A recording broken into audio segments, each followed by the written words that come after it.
Hey, what's going on YouTube? Crypto GK here, helping you navigate the crypto space and hopefully help you make better and informed decisions.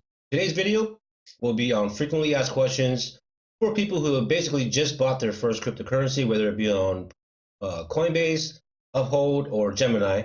These are typically the questions I've been getting asked a lot. So hopefully I can provide the answers to your most common questions. So let's get to it.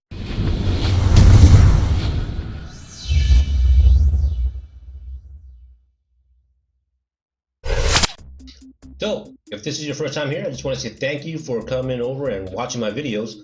And hopefully I can provide some answers for you guys now that you have bought your first crypto and you're seeing the altcoin market out there. These are the questions I've been getting asked a lot. Yeah, I've been able to get a lot of my friends and family, coworkers, basically onboarded at the beginning of this year. And these are all the same questions I've been getting. So I decided to make a video, and this is just part one. I'm sure as they progress within the space, and as you guys leave me comments down below, I'll be able to provide more answers to some more commonly asked questions. Okay, so let's get deeper into this. These are the top 7 questions I've been getting asked almost on a daily basis. Okay, why are my coins taking so long to arrive, and why is my limit so low? How do I buy altcoins? Which altcoin exchanges should I use? Can I link my credit card or bank to these exchanges? Do you have two-factor authentication, and how do I enable it? How do I know what to invest in, or how do you know what to invest in? And have you ever cashed out? Okay, so far these are the top 7 questions. Now you see that there's 7 questions here, so feel free to skip around. Some of these slides can take a little long because I'll be actually showing you guys online how to kind of look up some of this stuff. Okay, so let's move on. But before we do that, go ahead and subscribe and hit the bell notification so you can stay notified on when I bring out new videos. First question, why are my coins taking so long to arrive, and why is my limit so low? So this actually pertains more to Coinbase and if you're trying to use your bank account to buy.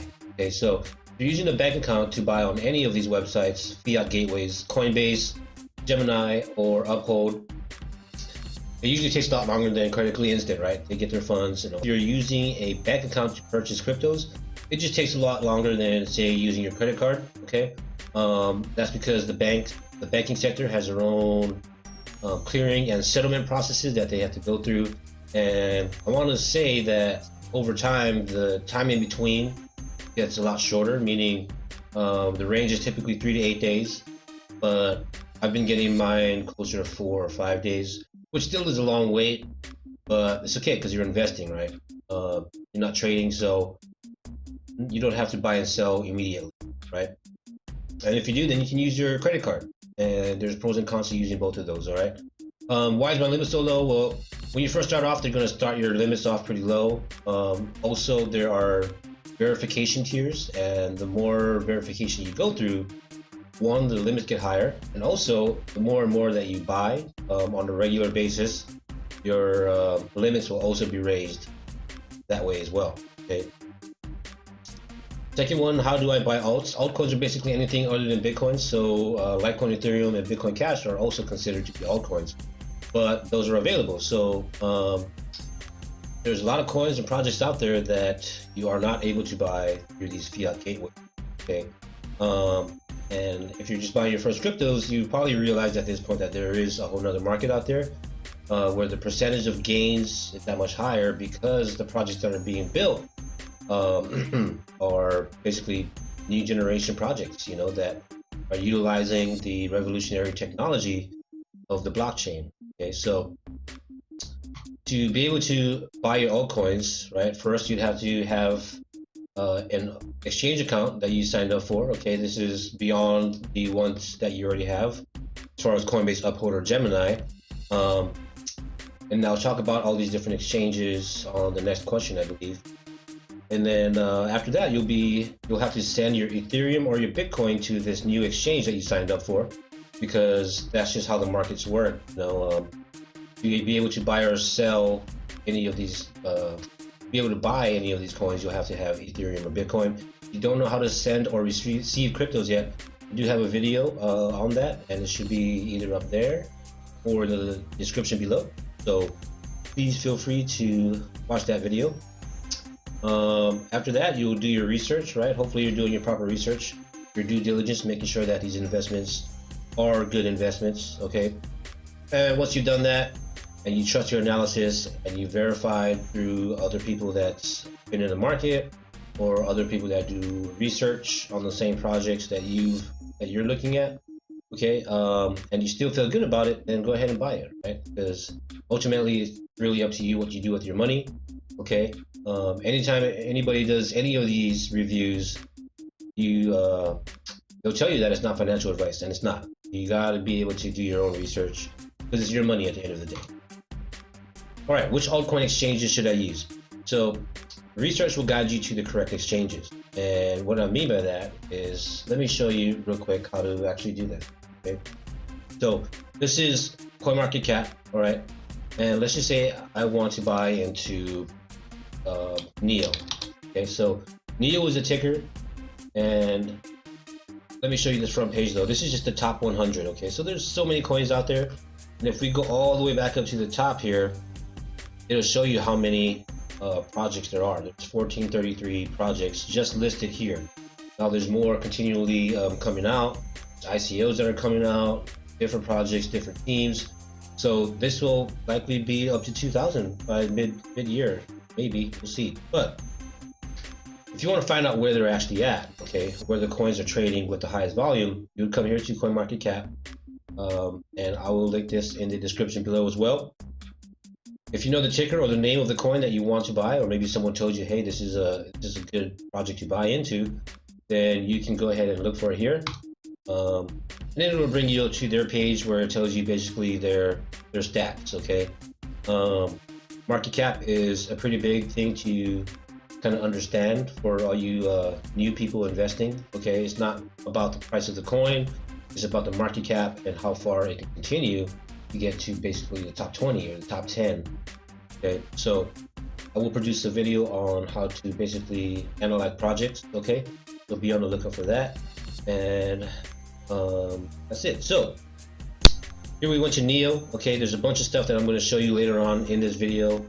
But this is just to find out which exchanges is trading on. Okay, so once I type in, so we went to the front page, we typed in NEO, it brought us to the NEO page, okay? The different stats that they have, and then I'll click down here on markets, and what it will show me is all the different exchanges that it's trading on, okay, but more importantly, which has the highest volume. And the reason why volume is important is because the more buyers and sellers you have, the easier it would be to buy or sell that particular coin, okay, and price discovery is more accurate. So that's basically how you find out which exchanges the coin that you are researching is on. Okay. Up here it shows you there are 7,924 exchanges which offer altcoins, crypto coins to be bought, cryptocurrencies to be bought. Okay, so there's a lot out there, and like I said, you want to go to the ones that has the most volume, so your buys and your sells will be filled. Okay, but these are some of the top ones here. Binance and KuCoin are basically second generation exchanges. They have their own native tokens with incentive structures. They both run promotions. They both do a lot of new generation things to drive volume to their exchanges. And more importantly, they both tend to list very strong projects. So, you know, if you can go onto an exchange and basically whatever you invest in is a good project, right? It can provide you with a good starting point as well. Okay, so if you get on there and you're going through their list of coins that they have listed, you know, that's one way to kind of see what's out there, do your research, find out if they're good projects, and then you can branch out to the other one, okay? Or you can start on CoinMarketCap or social media sites. There's all these different ways to start. But Binance and KuCoin are both really good exchanges. Binance is taking the #1 spot within 7 months, so you can tell that what they're doing is the right thing to do. And KuCoin has kind of followed in the footsteps of Binance, and Robinhood is going to be doing the same thing. Okay, Binance and KuCoin, I do have a reference link down below. If you don't mind using that link, that'll help me out a lot. Greatly appreciated. Bittrex used to be the top dog before. I would say sign up for Bittrex as well because they have a wide range of coins that are not on Binance, KuCoin, or Cryptopia. but that used to be the exchange that all these projects were trying to get into. Okay, but Bittrex for some reason hasn't been adding too many projects lately. They've actually been delisting projects. I think it has to do with regulations. Okay, so who knows what happens with Bittrex, but I rarely use them anymore. I mainly use Binance, KuCoin, and Cryptopia, which is the next exchange I'll be talking about. Cryptopia is basically like the lower Bittrex, and I don't want to downplay Cryptopia because I actually like Cryptopia better than Bittrex. But Cryptopia tends to list lower cap coins, so projects that are very under the radar. So people call these gems or low cap gems. So you can find these very underrated coins and buy into them early, then your chance of gains are that much higher. Okay, but Cryptopia also tends to list some projects before Binance and KuCoin does. Okay, some strong projects that aren't yet listed on the really high volume exchanges. Okay, but Cryptopia is steadily climbing the ladder because people are starting to notice that that's where you find the gems. Okay, so I also have a link for Cryptopia below. EtherDelta is one of the first decentralized exchanges, so it has a lot of quirks and kinks, but EtherDelta is basically ERC20 token compliant. So all the projects that are being built on the Ethereum blockchain are ERC20 tokens, okay? And those normally launch on EtherDelta first. And so if you're wanting to get into these Ethereum-based projects, before they hit any of these easier to use, higher volume exchanges, EtherDelta is one that you would want to basically get onto. But really, you have to learn how to use EtherDelta. There's some YouTube videos out there because it's really easy to make mistakes on EtherDelta, meaning it's really easy to lose your money, okay, if you're not doing things correctly. Robinhood is a brand new exchange. Their claim to fame is zero trading fees. Okay, all of these exchanges, whenever you trade or buy coins, you're going to have to pay a fee. Well, Robinhood is a new exchange, and for one, you don't have to pay fees. Two, they're going to offer margin trading, and if you hold their tokens, you'll be able to get 50% off of those margin loans. Three, they will underwrite up-and-coming ICOs, and if you hold the Robinhood tokens, you'll be able to get basically discounts for the projects that they underwrite. Okay, and then they'll be coming out with more incentives. They're still pretty new, but I will sign up for them because of the 0% trading fees, which makes a lot of difference further on down the line if you decide to do trading on a regular basis. Okay, and then last but not least, there will be more decentralized exchanges just being worked on. The space is very new, it's evolving, and so all these protocols are being built for all of these new decentralized exchanges to be built upon. Okay, we need a set of guidelines so that all these different exchanges kind of operate in the same way, and their liquidity will be the same for all. Okay. All right, number 4. Can I link my credit card or bank to these exchanges? And quick answer, no, you cannot.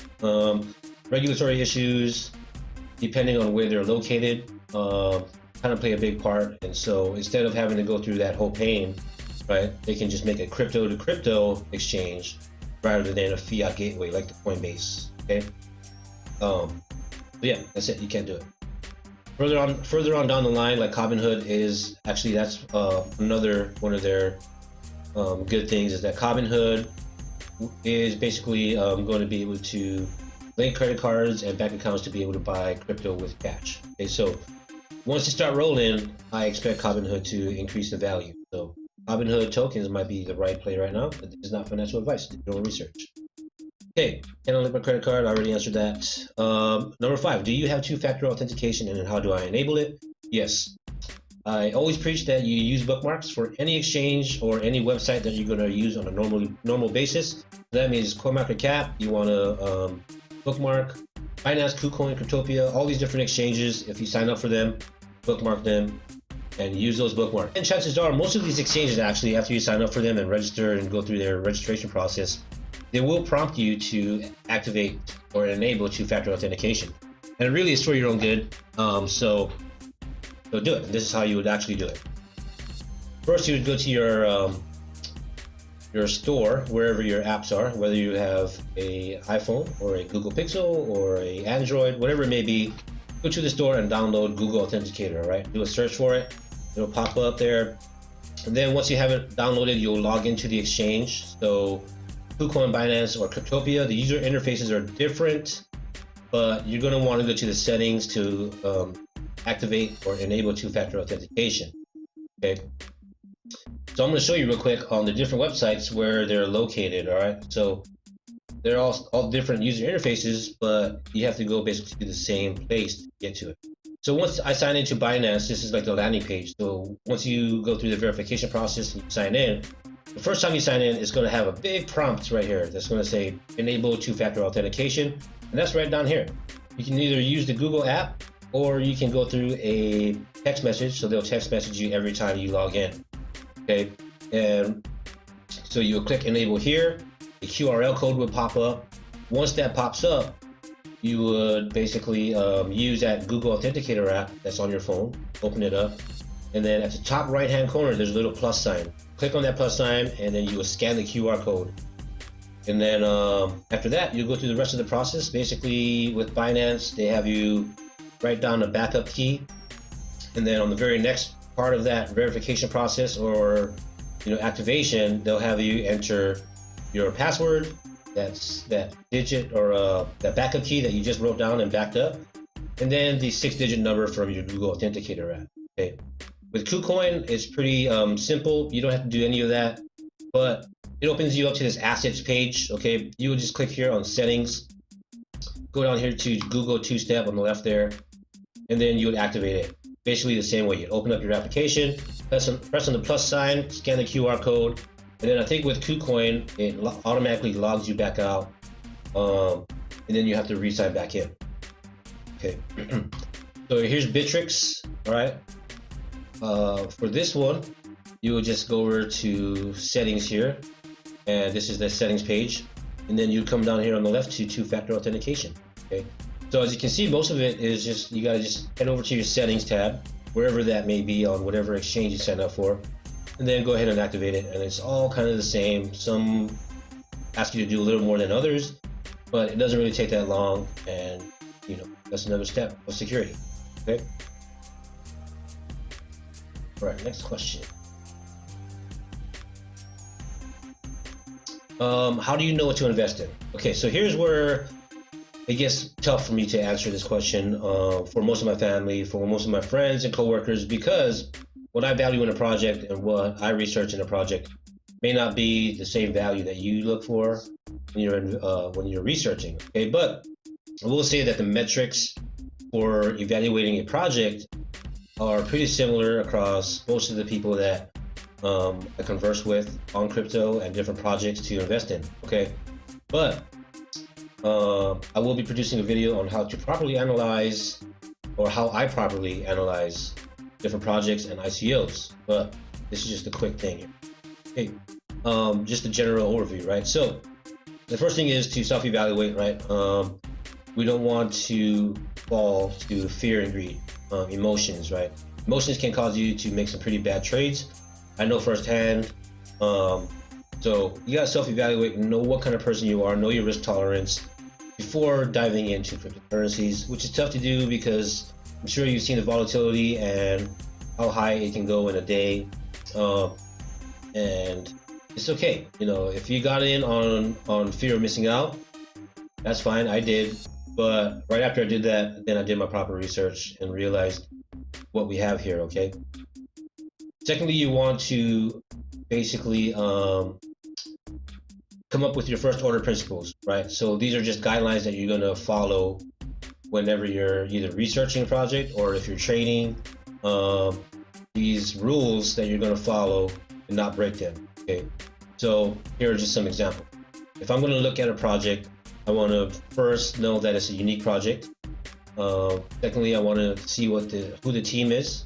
If they have a diverse team and partnerships. So what I mean by that is, hey, it's great to have this project, but do you have the team to finish the build, and two, to be able to garner adoption, whether it's through your partnerships or through your marketing, whatever it may be. Okay. Three, how long will it take before we actually see a product? Okay. So on and so forth. Okay. So there are a lot of different things that you want to ask yourself whenever you're analyzing or looking to invest in a project. And then you want to set goals, okay? You don't want to just go in blind. You want to set goals as to when you're going to start maybe taking profit, or maybe the types of projects that you're going to invest in, right? So on and so forth. So these are just some quick tips here. Then you'll have to go to the research sites and find the necessary info, okay? And so based off of your first order principles, knowing that you don't want to trade on emotions, but on critical thinking and logical thinking, and then with your goals in mind, you're going to start researching these sites. And I've already showed you basically the main site that people normally use, and that's going to be CoinMarketCap here. That will be linked in the description below.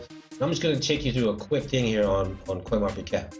Here's all the currencies that we have available to us, just listed on this website. Here are the exchanges. That's a lot of exchanges, but we can look at the ones that are trading by volume. Top dogs here under this trade volume tab here. This will show you the current market cap, which has come down quite a bit in the last few days. Bitcoin's dominance of the market has gone down as well, and it's been down for a long time. Okay, so this is the front page. You can kind of look at it and you can see, man, it's a day of red. That means everything's down today, except for Neo and Icon to a lesser degree.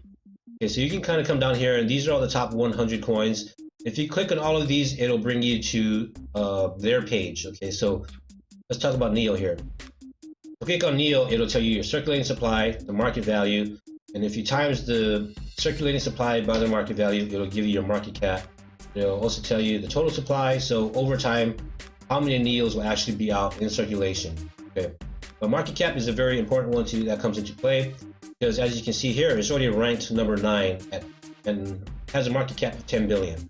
So if I say it's going to be a top 5 coin, it would have to reach 20 billion. So it would have to double basically for it to reach the top 5. And so you can see that, all right, that's a 100% gain, which is great. But if you can get into the projects lower down the line here at an early, while it's still early, like look at this one, like ELF or 10X, all of these are pretty good projects. They all, to make it to the top 100, you have to be a pretty decent project, all right? But you can see the potential that it has, okay? Depending on your evaluation, you say, you know what, maybe I say Robinhood, which is number 96, can reach the top 20, okay? And so if it reaches the top 20, it would have to go up to a $2 billion market cap. So it has a lot of room to grow as far as multipliers go, all right? Let's go back to Neo here. Just a quick rundown of understanding, to a small extent, how market cap kind of plays with the market, okay?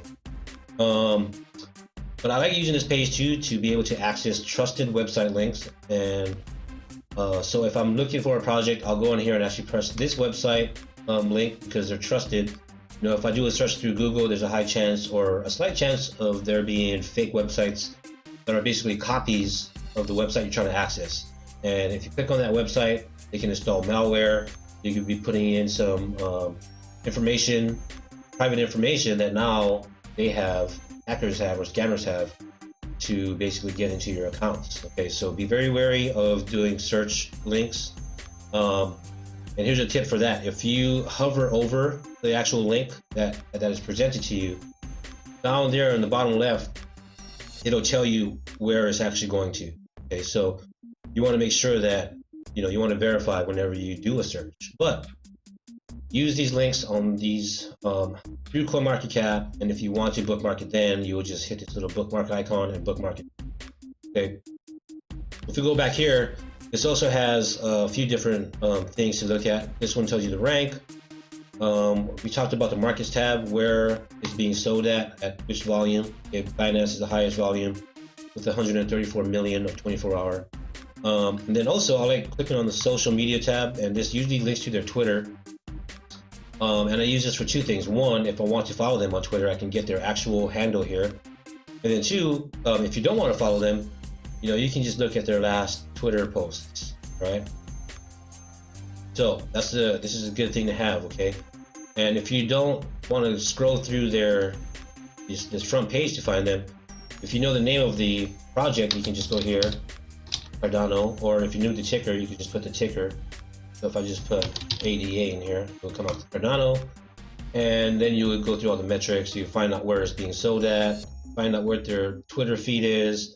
You can also go to their chat channel, which is, this is a different one, but Telegram is a widely used chat platform for cryptocurrencies.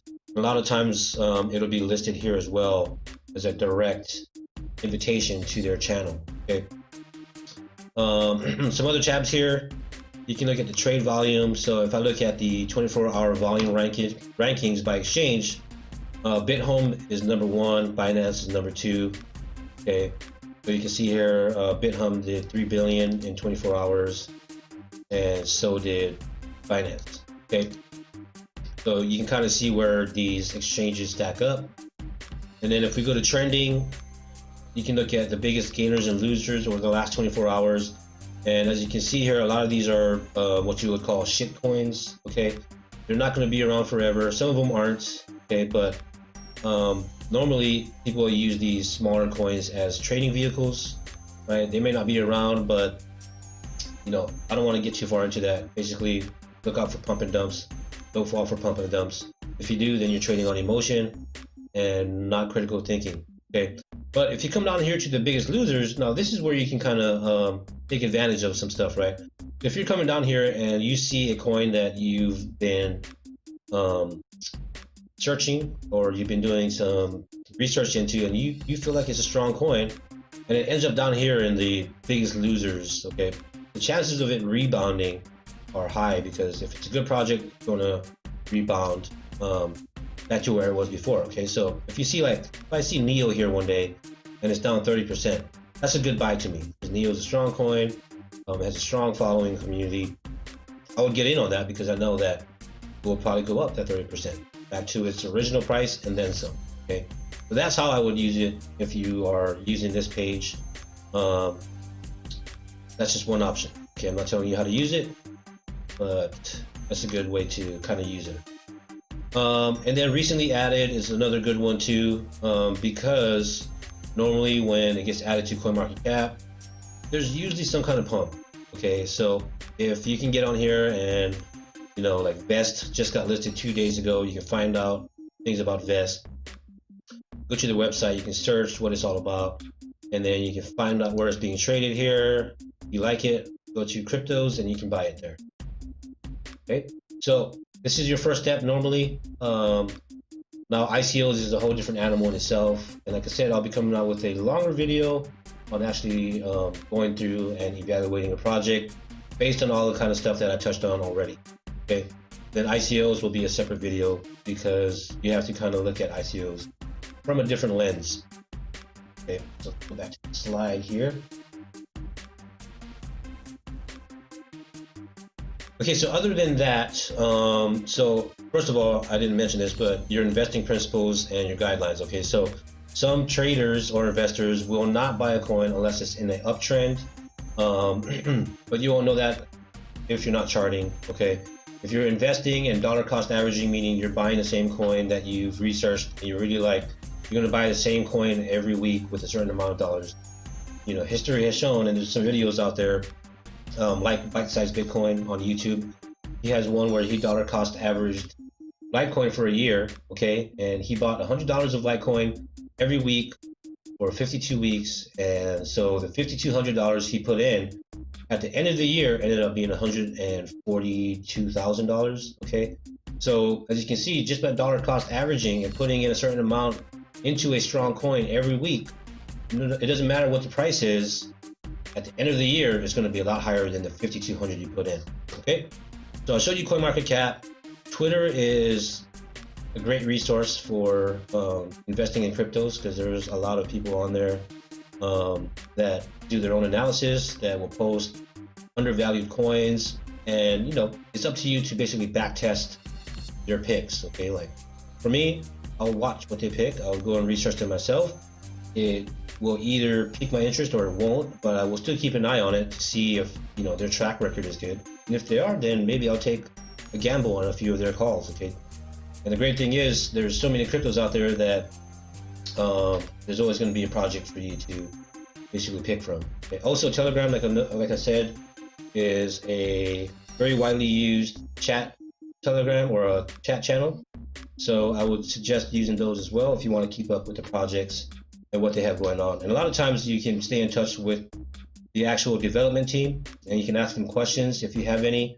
And most times they're there to either answer them or ban you, depending on if they want to accept your questions or not. Okay. Also, Facebook is another thing. There's a lot of communities out there.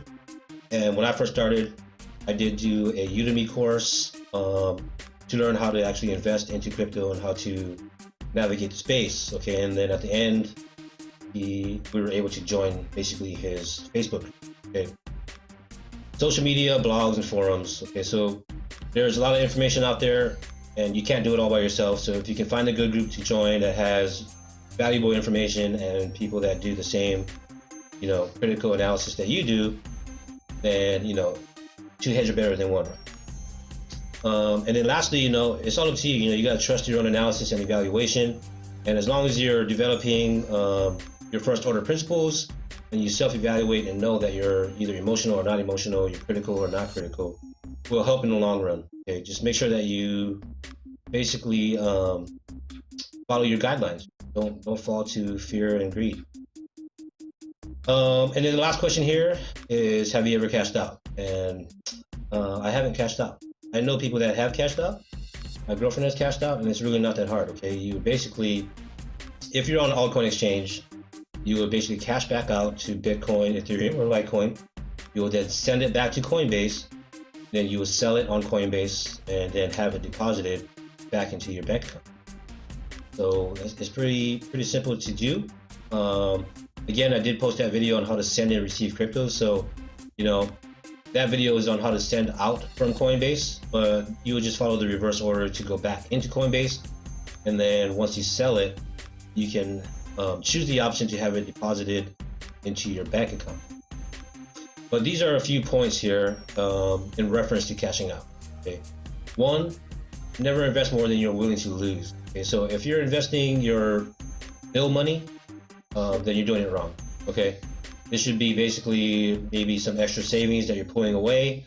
But I also know people who's all in. I don't recommend it, but if you believe in the space and you do your research and you find great projects, you're going to do well in this space. Okay.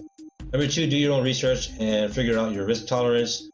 If you're not risk averse and you don't have enough time to make up for losses, then you might want to go less. Okay, but if you say you have a good job right now and you can risk losing a certain amount and be comfortable with it, and that's okay because you have enough time to make it up. Know your tax implications. So if you have to pay capital gains tax, if you've been holding the coin for a year or longer, you pay less. If you're in the US, some countries don't charge taxes on cryptocurrencies.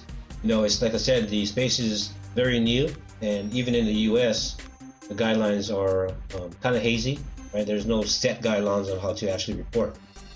But if you're a responsible person, then you're going to want to file. Okay. And then lastly, just know how to cash out if you need to. And I will produce a quick video on cashing out. So be on the lookout for that. All right, guys, thanks for sticking with me through the video. These are the answers to your frequently asked questions. And if you like what I presented here today and you want to stay basically up to date on when I produce new videos, please go ahead and like, comment, hit the subscribe button, hit the bell icon, leave me a comment and tell me what other questions you may have and what you'd like to see in the future.